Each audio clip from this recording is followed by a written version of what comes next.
Are welcoming back Paul Fontaine. I think you were on the very first show, right? Did we go over UFC 287 on the very first Fight Game Podcast Extra? I think so. I'm not sure if it was the first show, but we definitely did go over UFC I 287. think it was at least because I did 2 shows the first week, so it's at Yeah. least one of the first or second. But so bringing you back because on that show you gave us your best bets, and I want you to be able to give your win-loss record here for UFC 287. How'd you do? I was hoping you forgot. No, I mean I was 0-3. But believe it or not, and it's in the Fight Game Discord, so I'm not lying. But every week since then, I've done really well. Just that particular week didn't go so well for those 3 picks. All right, we're hoping for a comeback here Yeah. on the main pay-per-view. So, is Cejudo and Sterling a coin flip to you, like I've seen from a lot of people? And I'm guessing that if Cejudo hadn't retired, that he would probably be a decent favorite. But what are your thoughts on this fight? It's really interesting. And it actually is. It's a complete even betting right now, -110 on either side.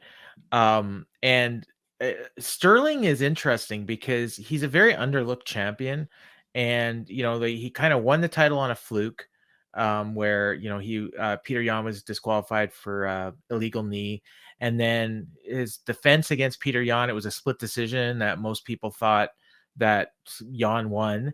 And then his next title defense was against TJ Dillashaw, who came into the fight injured. And and he had thrown out his shoulder like 20 times in the week leading up to the fight.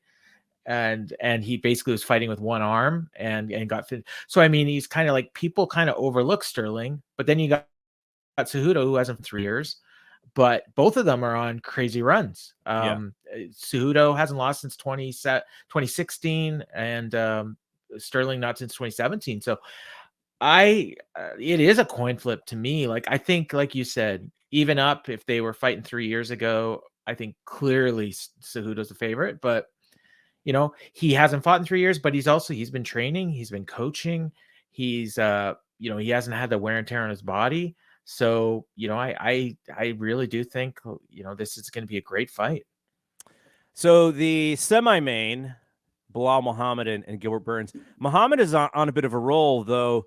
He's gone through several washed fighters, several old fighters in that role, and Gilbert Burns is Gilbert Burns, and we just saw him beat Jorge Masvidal in the last UFC, so he's fighting back-to-back pay-per-views here.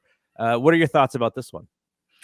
Muhammad is probably like, he's the Islam Makhachev of this division in a way. Like, he earned his title shot a long time ago, but he's Bilal Muhammad. Like, his nickname is Remember the Name. Like, nobody remembers who he is.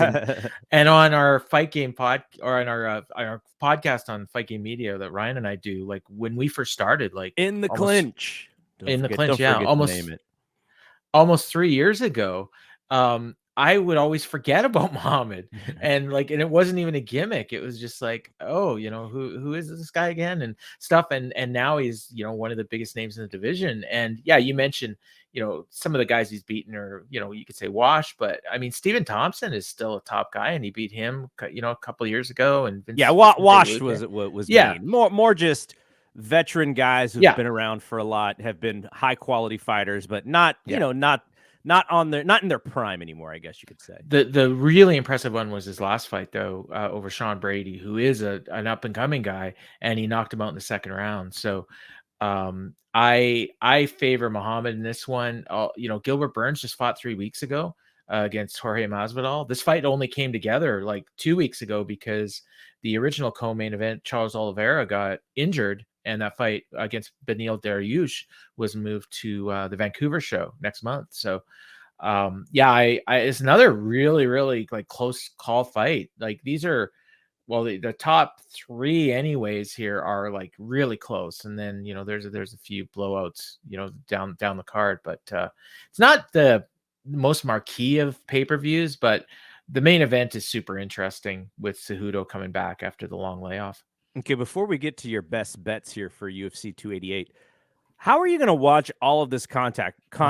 We're going to talk about Cody and Brock here in a second, but there's, two big shows. And I know Big Dave asked me the other day, he's like, are you going to come over? And I was like, I'm going to see. But then I realized Warriors Lakers is at the same time as the Backlash show. So I'm probably not going over to with him, but he's going to be on overload. And then there's a Canelo fight that night. Robert Silva has his pick on pound for pound. I think I asked Carlos Toro as well about his thoughts. And he was like, yeah, Canelo should end him, mid to late fight. But is there, what else is there? I feel like I'm missing stuff. There's like, is there like a New Japan show or something? I thought there was, but I knew there was a big New Japan show this week, but it was actually Wednesday. Okay. So I don't think there's anything else. So I mean, for me, actually, it won't be too bad because it's in the afternoon and then the UFC's in the evening. I'm not a big boxing guy, so I don't think I'm gonna watch that fight. Cinco de Mayo weekend, man. I know there was a time like a couple years ago I probably would have, but there's just so much right now. Like I'm missing that fight just because there's so much stuff. I'm all in on the Jays, so I'll be watching the Jays game probably ahead of Backlash. So I'll watch the Jays because if it's in the afternoon, then I'll watch Backlash and then go right into UFC probably. Okay, so let's talk about your best bets. What are your what did we do last time? 3? Your three best bets for UFC 288. Yeah, so and again, it's just based on ROI, which is return on investment, and it's historical. My first one is on the prelims, and it's Chaos Williams, who I just got to see who he's fighting because I only wrote down he's fighting Rolando Bedoya, who is debuting at 1% ROI. He's a -300 favorite, and he's only got a 1-1 record as a favorite. So usually the value on him is as an underdog, but fighting a debuting guy, I think this one's pretty safe. And then the other two are the top two fights. Bilal Muhammad, 57.6% ROI, and he's coming in as an underdog, and he's 3-1-1 when he's been an underdog in the past. So one of the most overlooked guys on the roster. And then, as I said earlier, Aljamain Sterling also similarly overlooked a lot, and it's a pick 'em. And even though I kind of, like I said, I think in our picks that we did for Fight Game Media, I usually do those like kind of off the top of my head, what am I feeling? Haven't really done any research.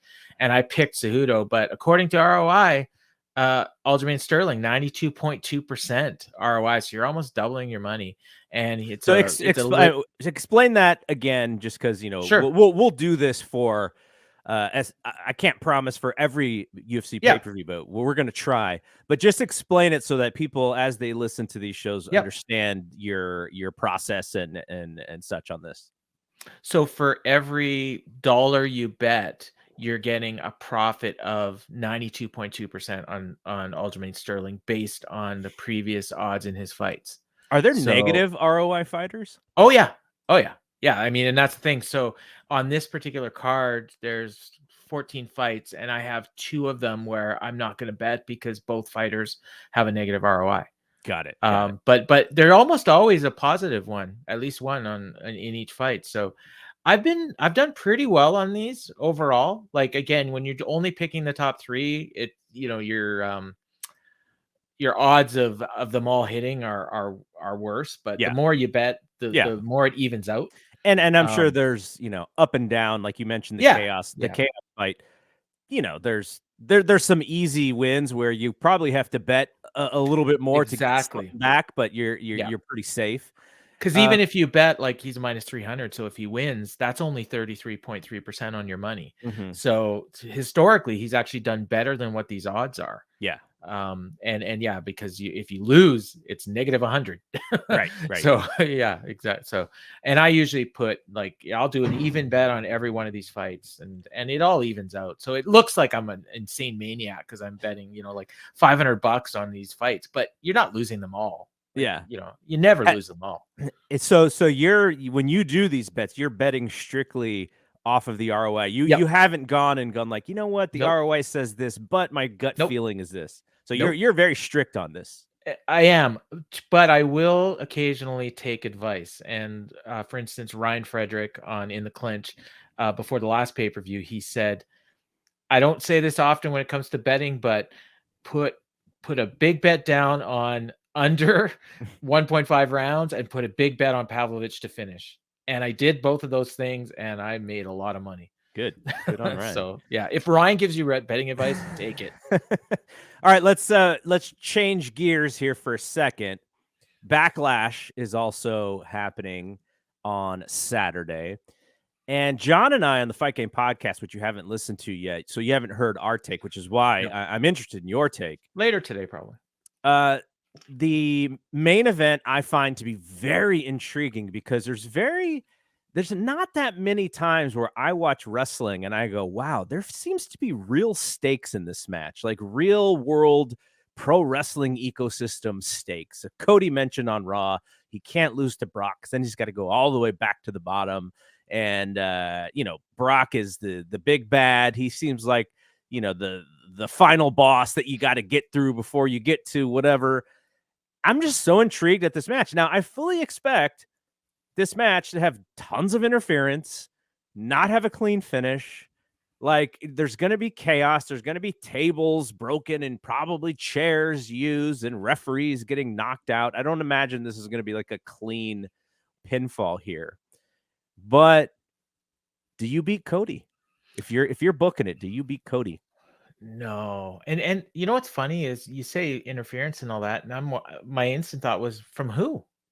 Like, neither one of these guys have running buddies. So I'm fully expecting just a straight up. So you think it's a straight up match? Brock cheats with the low blow. I mean, there'll be weapons and stuff probably, but I don't see anybody getting involved unless there's something coming, like maybe Brock's got an alliance that, isn't clear right now. And well, my thought was Bloodline, because that's possible. Yeah. He was kind of brought in to turn on Cody, and maybe Brock doesn't need the help, or we haven't seen anything hinting at that direction. Yeah. And I figure Cody, because Brock is probably gone till SummerSlam, I would assume, after this. So he can take a loss, and Brock doesn't mind losing as long as the check clears. And I think Cody has to win, because I think most people expect him to be at least in the match for the championship at Saudi Mania. I don't even bother learning the names. I just call them all Saudi Mania. But and so he'll be on the SmackDown side, and I assume probably Seth Rollins on the other side. But you're right about the stakes. And I was thinking when looking at this card, and I think it's just amazing that they've got a match that people care about, that we've never seen before, that is a non-title match, that's headlining a show, and it actually feels important. Yeah. Nobody's complaining about this card. Nobody's saying, there's no Roman match, I'm going to skip this one. Like, I'm not hearing that. Maybe it's happening, but this thing feels like a really big deal, this show. I don't know how many people are going to watch it because it's on a Saturday afternoon, I guess it's Saturday evening. Yeah. I'm mixing it. Saturday evening. Okay. Yeah. Okay. I was mixing it up with the Saturday evening with where everything else is happening. Okay. So I throw out my plans. I have no idea what I'm doing. I was in my head, I was thinking of it like the Saudi Mania shows, but yeah. You thought it was like if it was an afternoon show, I would definitely try and find a way. Yeah. I see it right on the screen there. Yeah. 8 Eastern. So yeah, I'll probably watch Backlash first and then over to the UFC. But I'm just super stoked for this. This Bad Bunny. The crowd heat should be incredible. They don't run in Puerto Rico that much.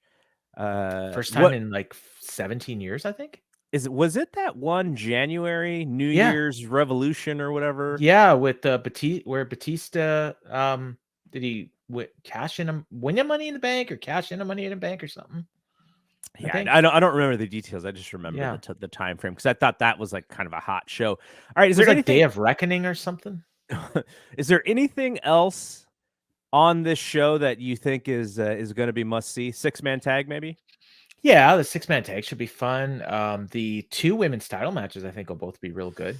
I know you're not as high on. I'm not as high on the Zelina Vega just because I don't take her seriously. But as you guys reminded me in our Discord, the LWO and the significance of her wrestling is actually important. So I'm hoping. And I think Rhea's going to sell for her and make her look real good. I think I could be wrong, but maybe and if Dominic is, I'm sure he's going to be on the show, and I can't wait to hear the heat that he gets. Yeah. Um, So 6-man, it seems like possibly an end to this storyline since they're yeah. going to be split up unless shenanigans ensue. Well, or I mean, they're split up, but Owens and Zayn are the tag team champs, so can't they just defend on the other Yeah, brand? Like they they haven't haven't really even made that told clear. us. They haven't told No, us anything. Like, I think this brand split is gone, and by the time we get to Saudi Arabia, I think you're right, yeah, but at the same time, you know what my thought was Triple H wants to do this correctly, right? I'm big into this narrative, and I've solely created this narrative just to talk about it. In that, part of what was good about Triple H's run last year is he was undoing a lot of things that Vince did incorrectly, and I sort of see this as the same thing. It's like, nope, we can actually do this brand split so that it's meaningful. So I'm thinking that way, but at the same time, I'm like, how? Like, because the second ratings suffer, the instinct is going to be to bring the stars back on the show that needs the help, and I well, not can't just that, but imagine. Vince is there. So I mean, Triple H says, brand splits, teams can be split up, and then the next thing, oh no, all the teams are drafted Yeah, together. very Then it's true. like, oh, we're gonna have a title just for Raw. Oh, next week, oh, Raw and SmackDown are both competing for this title. It's like they're just, I mean, at least the shows themselves have actually not been completely messed up by Vince, other than that Raw after Mania. Yeah, But the actual booking is like all over the place right now. It's just the main stuff is really clicking, so I haven't given up Omos and yet. Seth. What the hell is that? But I mean, it might be good. Like he had a good match with Braun not that long ago. He had a match with Lashley, I think, or no, not Lashley. There was another one he had that was not too bad. Oh, the one at whatever the one at Mania was, I already Brock. forgot. Brock, yeah, that was good. So It yeah, was I okay. mean, and Worked. I almost think he's gonna beat Seth, but we'll see. Yeah. I have no idea what's going on there. It just came out of nowhere. Yeah, Austin Theory and Bobby Lashley yeah. and Bronson Reed triple threat. I don't know, man. I think they need to heat up Bronson. It seems like they're paying a little bit more attention to him. They're Yep. putting him in video packages. There's something going on there. But then I'm sure this is the main event for the local crowd. Bad Bunny and Damian Priest. What a match. That should be the main event of the show, honestly. I think a lot of the ratings right now, they're so up year over year in 18 to 49. It's ridiculous. And I think that's Bad Bunny. Like I the attention that he's getting, I'm hearing from my kids who like Yeah. Bad Bunny that, like they're interested. Oh, is he wrestling again? And like, is he on the shows?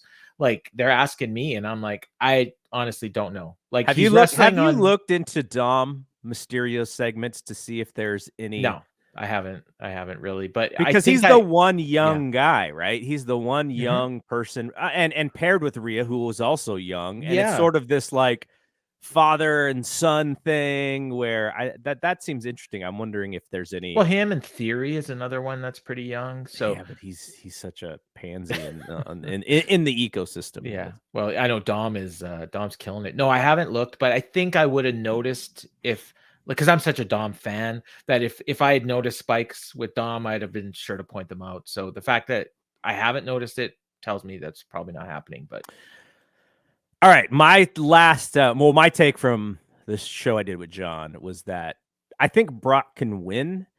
And the reason why I think Brock can win is because the fans are still clearly 100% behind Cody. Like, my fear was that it was going to taper off. And the fact that it hasn't, and maybe it's even increased based on the booking, leads me to believe that they could do it again and he'll still be fine.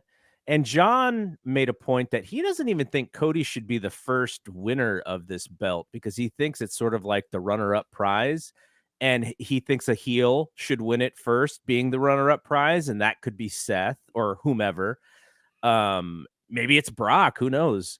But he thinks that once they start telling the story or setting the seeds or whatever for that belt to be important, then Cody should win it before facing Roman. I think it's interesting. I don't know where they're going. Who knows? But I do think I would have been against Cody losing this match right after WrestleMania, just because my worry would be that Cody would be not hot, but he's still hot, so he could lose, and I think he would still keep all of the babyface fan fire behind him.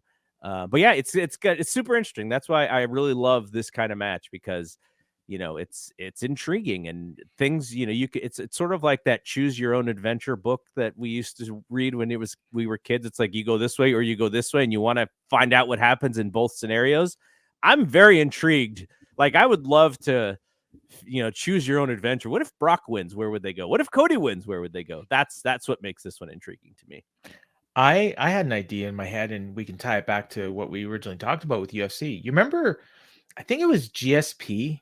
It might have been somebody else, but somebody won an interim title, and Just then threw it down. they threw it down, and they're like, "This isn't the real title. I'm going for the real thing." So I wonder if maybe Cody wins, and then he says, "You know what? This is great, and I will defend it, and I'll do everything," but puts it down. This is not the prize, Roman. You've got the belt I want. I want you. And if it takes me putting this belt up against it, winner take all at SummerSlam. Let's do it. Like something like that. And then, like so he's still, that's finishing the story, Right. so this belt is just a step along the way.